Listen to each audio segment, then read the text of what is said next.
চাল কুমড়া আমার তেমন একটা পছন্দের সবজি নয়, তবে এভাবে ভাজি করলে আমার কাছে খুবই ভালো লাগে।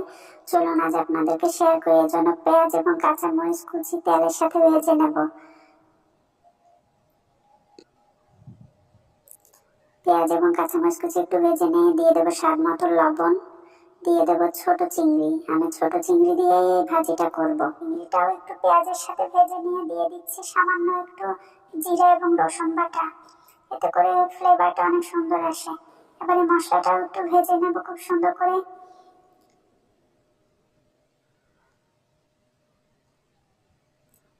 আমি মশলাটা ভেজে নিয়েছি, এবার দিয়ে দেবো কুচি করে রাখা চাল কুমড়া। চাল কুমড়া ভাজি এভাবে করলে আমার কাছে খুবই ভালো লাগে।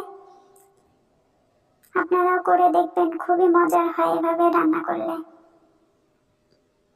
আমি সবগুলো কুচি করা চাল কুমড়া দিয়ে দিলাম। এবার একটু সামান্য হলুদ গুঁড়ো দিয়ে ভাজিটা করতে থাকবো।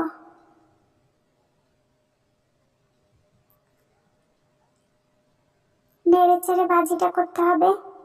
আমি কোনো রকমের পানি ব্যবহার করব না, এজন্য একটা ঢাকনা দিয়ে ঢেকে দেব 10-12 মিনিটের জন্য। 10-12 মিনিটের মাঝে আমি কয়েকবার নেড়ে দিয়েছি। এবার আমার ভাজিটা একদম পুরোপুরি সেদ্ধ হয়ে গেছে সবকিছু। দেখুন আরো কিছু সময় ভেজে নেব, 2-3 মিনিটের মতো। এভাবে একদম কালারটা চেঞ্জ হয়ে যাবে এবং ভাজিটা একদম পোড়া লেগে যাবে, তখন এই ভাজিটা তুলে নেব আমি। খুবই সহজ ভাজিটা, কিন্তু খেতে অনেক মজার হয়। আমার